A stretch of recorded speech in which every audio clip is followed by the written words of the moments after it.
Hello everyone, welcome to my channel MS teaching.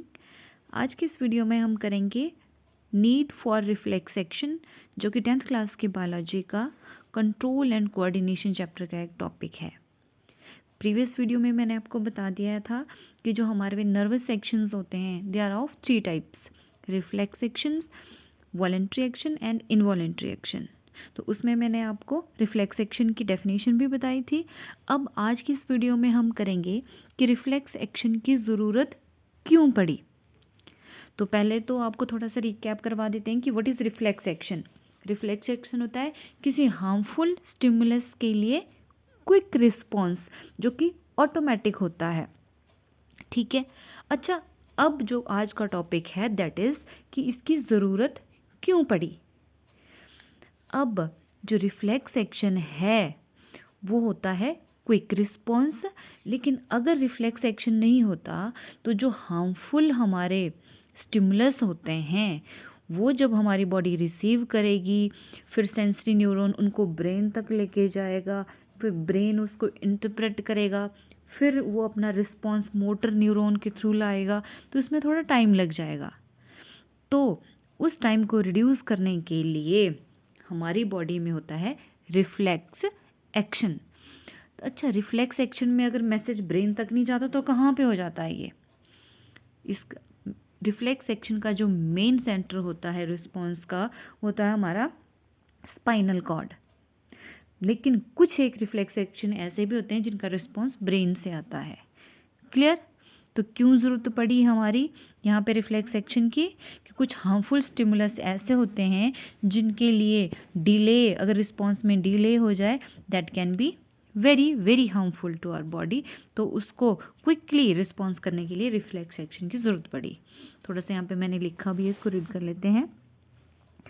Here is central nervous system. Central nervous system में आते हैं हमारे brain and spinal cord. Clear? Central nervous system has several coordination centers where information received from the various body parts is processed. ठीक है, तो processing और thinking is based on information and experience already stored, and the coordination centres decide about the response के बारे में ये decide करते हैं। कहाँ कहाँ होते हैं कोऑर्डिनेशन सेंटर? हमारे ब्रेन में और स्पाइनल कॉर्ड में, जो कि किसका पार्ट है? हमारे CNS, सेंट्रल नर्वस सिस्टम का पार्ट है। अब जो रिस्पॉन्स स्टिमुलस लेके जाते हैं सेंसरी न्यूरॉन, और रिस्पॉन्स लाते हैं motor neuron to the region where reactions are to be produce. The whole process takes some time.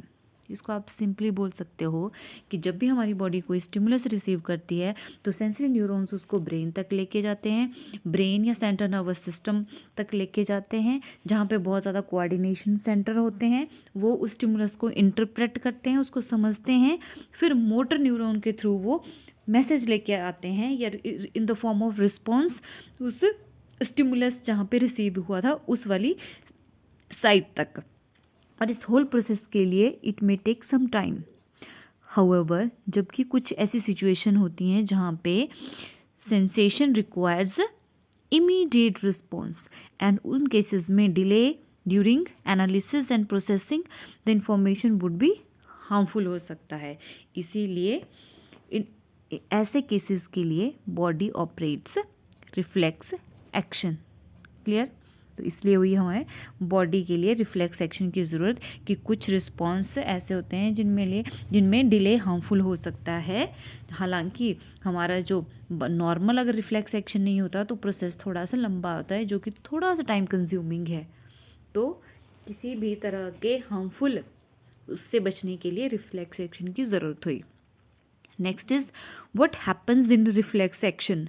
तो कुछ तो मैंने बता ही दिया कि स्टिमुलस आएगा, रिसेप्टर उसको रिसीव करेंगे, सेंसरी न्यूरॉन उसको ब्रेन तक लेके जाएगा, ऐसे ऐसे, है ना। तो ये सारा था what happens in reflex action. तो यहाँ पे फिर से एक बार मैं आपको डेफिनेशन बता देती हूँ रिफ्लेक्स एक्शन की। Reflex action is a nerve mediated, nerve के थ्रू होता है, ऑटोमेटिक होता है, इनवॉलेंट्री, यहाँ पे आप एक और टर्म यूज़ कर सकते हो, क्विक एंड स्पॉन्टेनियस रिस्पॉन्स। ये टर्म्स आपने ज़रूर यूज़ करनी है। रिफ्लेक्स एक्शन जो होता है नर्व मीडिएटेड होता है, automatic, involuntary. Involuntary means which is not under our control. Quick and spontaneous response to a harmful stimulus, ऐसे आप कर सकते हो. To a harmful stimulus इतना सफिशिएंट है. अगर आगे पढ़ना है तो acting on a specific receptor without consulting the will. तो ऐसे आप इसको रिफ्लेक्स एक्शन को डिफाइन कर सकते हो. डिस्कवर किसने किया था? मार्शल हॉल ने डिस्कवर किया था.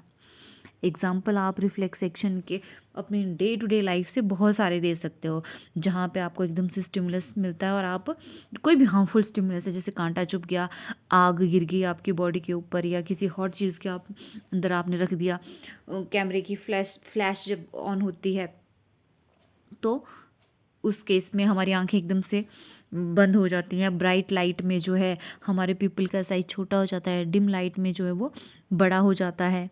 जब भी हम फूड देखते हैं तो मुंह में पानी आ जाता है. तो all these are the examples of reflex actions. यहाँ पे कुछ लिखे हुए हैं. नेक्स्ट आया कंडीशनड रिफ्लेक्सेस. अब कंडीशनड रिफ्लेक्सेस क्या हुए?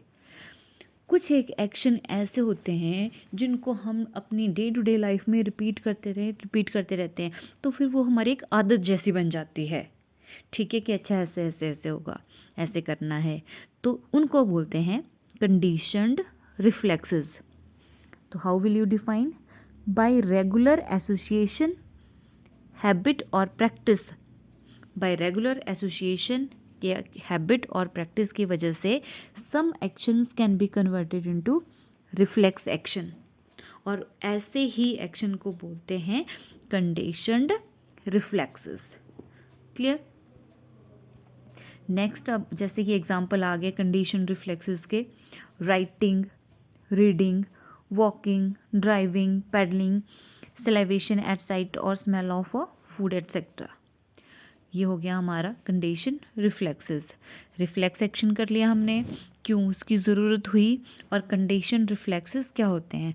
अब आया नेक्स्ट टॉपिक, वेरी इंपॉर्टेंट, ये छोटा सा है, रिफ्लेक्स आर्क. रिफ्लेक्स आर्क क्या हुआ? इसको अगर सिंपल वे में बोलें तो जो रिफ्लेक्स एक्शन मैंने बोला ना कि क्विक रिस्पॉन्स होता है हार्मफुल स्टिमुलस के लिए. ठीक है, पहले जाएगा वो सेंट्रल नर्वस सिस्टम तक लेके जाएगा अपना स्टिमुलस, फिर उसका रिस्पॉन्स भी लाएगा. तो उस रिफ्लेक्स एक्शन का जो रास्ता है, उसकी जो वे है, उसकी जो सड़क है जहाँ से वो जाएगा और वापस आएगा, उसी को बोलते हैं रिफ्लेक्स आर्क. रिफ्लेक्स एक्शन का जो रास्ता है, पाथ है. How will you define? The pathway taken by a stimulus to travel from receptor organ से लेके इफेक्टर ऑर्गन तक. रिसेप्टर हुए जहाँ पे स्टिमुलस रिसीव हुआ, इफेक्टर हुए जहाँ पे फिर वो रिस्पॉन्स जनरेट हुआ. तो रिसेप्टर ऑर्गन से लेके इफेक्टर ऑर्गन तक का जो पाथ है, that is known as reflex arc. तो ये आपने important one, this is important one, और ये आपने ये पाथवे भी याद रखना है. स्टिमुलस रिसीव किया किसने? रिसेप्टर ने. फिर उसको कौन लेके गया? सेंसरी न्यूरॉन लेके गया उसको. CNS भी यहाँ पे आप लिख सकते हैं, सेंट्रल नर्वस सिस्टम तक. फिर सेंट्रल नर्वस सिस्टम में एक कोई मान इमेजिन कर लो, एक कोई आदमी खड़ा होता है और उस आदमी का काम होता है सेंसरी न्यूरॉन जो स्टिमुलस लेके आया उसको इंटरप्रेट करके फिर उसका रिस्पॉन्स मोटर न्यूरॉन को देना. ठीक है, तो इंटर न्यूरॉन का काम कहाँ होते हैं? ये स्पाइनल कॉर्ड में हो सकते हैं, क्योंकि मोस्ट ऑफ द रिफ्लेक्सेस का जो इंटरप्रिटेशन होता है वो स्पाइनल कॉर्ड में ही होता है. कुछ एक का ब्रेन में होता है, तो ब्रेन में भी ये इंटर न्यूरॉन्स होंगे. इंटर न्यूरॉन का काम क्या है? सेंसरी न्यूरॉन जो स्टिमुलस लेके आते हैं उसको फिर इंटरप्रेट करके मोटर न्यूरॉन को पास करना. क्लियर? फिर मोटर न्यूरॉन लेके जाते हैं रिस्पॉन्स उस स्टिमुलस के लिए, और कहाँ देते हैं उसको? फिर इफेक्टर ऑर्गन में. इफेक्टर ऑर्गन, इफेक्टर जो होते हैं वो कोई ऑर्गन भी हो सकता है, मसल भी हो सकती है, या ग्लैंड भी हो सकती है, और वहाँ पे फिर वो रिस्पॉन्स अपना छोड़ देंगे. ठीक है, तो ये आया रिफ्लेक्स आर्क का पाथवे. स्टिमुलस रिसेप्टर ऑर्गन ने लिया, फिर सेंसरी न्यूरॉन लेके गए उसको सेंट्रल नर्वस सिस्टम के इंटर न्यूरॉन तक. इंटर न्यूरॉन फिर लेके आए इंटरन्यूरॉन ने अपना मैसेज पास किया, रिस्पॉन्स पास किया मोटर न्यूरॉन को, इफेक्टर को, और यहाँ पे रिस्पॉन्स दिखा फिर। क्लियर। रिसेप्टर ऑर्गन्स क्या होंगे, जो स्टिमुलस रिसीव करेंगे। ये कोई भी आईज हो सकती हैं, स्किन हो सकती है, ईयर्स हो सकते हैं, कोई भी जो स्टिमुलस रिसीव करता है। सेंसरी न्यूरॉन्स क्या होते हैं, जो कि इम्पल्स को या स्टिमुलस को कंडक्ट करते हैं, conduct impulse from receptor to central nervous system. Part of central nervous system शुरू में ही बता दिया था, दो पार्ट्स होते हैं, brain and spinal cord. Most of reflex action का जो सेंटर होता है वो स्पाइनल कॉर्ड ही होता है। ठीक है, जैसे कि spinal cord for most of the apparent reflexes that originate in the trunk and limbs of the body. जो ट्रंक या हमारे बॉडी के ट्रंक रीजन या लिम्स में ओरिजिनेट होते हैं रिफ्लेक्सेस, उनका मेन जो इंटरप्रिटेशन का पार्ट होता है वो स्पाइनल कॉर्ड होता है। ब्रेन भी यूज़ होता है as a part of reflex arc in some cases. Example क्या आ गया, ये इंपॉर्टेंट हो सकता है, यहाँ से क्वेश्चन बन सकता है। ब्रेन कौन कौन से रिफ्लेक्स एक्शन के लिए रिस्पॉन्सिबल होता है, जैसे कि closing of eyes as bright light falls on them, salivation at the sight or smell of the food, salivation at the time of crushing of the food, peristalsis। ठीक है, जब food हमारी इसोफेगस में से पास कर सकता है तो उस टाइम पे पेरिस्टालिसिस होती है ना, alternate contraction and relaxation of the food pipe, तो उसमें भी ब्रेन से रिस्पॉन्स आता है। इंस्पिरेशन एंड एक्सपिरेशन, वो रेस्पिरेशन के दौरान भी जो हम इनहेल और एक्सहेल करते हैं उस टाइम पे भी उन वाले रिफ्लेक्स एक्शन का सेंटर ब्रेन रहता है। ठीक है, अब in central nervous system the impulse is transferred from sensory neuron to motor neuron through a relay neuron या interneuron, ये मैंने आपको पहले भी बता दिया है। and there is no processing of the impulse during reflex action। Reflex action के दौरान कोई भी प्रोसेसिंग ऑफ द इम्पल्स नहीं होती है। ठीक है, नेक्स्ट जो था रिफ्लेक्स आर्क का पाथवे का पार्ट है वो था मोटर न्यूरॉन। क्या क्या किया हमने, सेंसरी न्यूरॉन पढ़ लिया, सेंसरी न्यूरॉन के बाद हमने पढ़ लिया सेंट्रल नर्वस सिस्टम, फिर सेंट्रल नर्वस सिस्टम के बाद आया मोटर न्यूरॉन। मोटर न्यूरॉन क्या करते हैं, वो सेंट्रल नर्वस सिस्टम से इफेक्टर ऑर्गन तक इम्पल्स को कंडक्ट करते हैं। नेक्स्ट पार्ट था इफेक्टर ऑर्गन। इफेक्टर ऑर्गन क्या हुए, they provide suitable response to the stimulus. ठीक है, स्टिमुलस को ये रिस्पॉन्स लेके जाते हैं फिर वो, और वो कहाँ हो सकता है, इफेक्टर ऑर्गन कोई मसल भी हो सकता है, ग्लैंड और ऑर्गन भी हो सकता है, तो और वहाँ पे उसने रिस्पॉन्स हैंड ओवर कर दिया। तो ये आ गया हमारे रिफ्लेक्स आर्क का पूरा हमने एक्सप्लेन कर दिया, बहुत ईजी और इम्पॉर्टेंट टॉपिक भी है। नेक्स्ट अब आता है हमारा इम्पॉर्टेंस ऑफ रिफ्लेक्स एक्शन।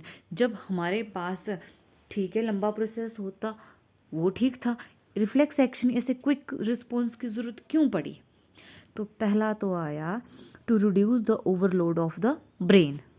ठीक है, it checks overloading and overtaxing of the brain. दूसरा, reflex action has survival value, थोड़ा सा ये बढ़ा देता है, क्विक रिस्पॉन्स होता है। और रिफ्लेक्स एक्शन जो हार्मफुल स्टिमुलस हैं, जहाँ पे डिले और भी ज़्यादा हार्मफुल हो सकता है, उनके लिए ये क्विक रिस्पॉन्स देता है विदाउट एनी डिले। नेक्स्ट आया condition reflexes. With the help of conditioned reflexes, we perform a number of activities like writing, typing, pedaling, etc. तो ये आ गई importance of reflex action. Next अब हम करेंगे difference between reflex action and walking.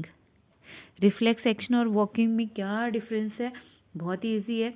Reflex action जो होता है वो इनबॉर्न होता है, हम सीखते नहीं हैं उसको, it is inborn and by birth he individual में प्रेजेंट होता है। जबकि चलना तो कोई भी इंडिविजुअल है वो इट इज़ एक्वायर्ड, वो सीखता है उसको। ठीक है, walking is acquired through learning, reflex action is inborn.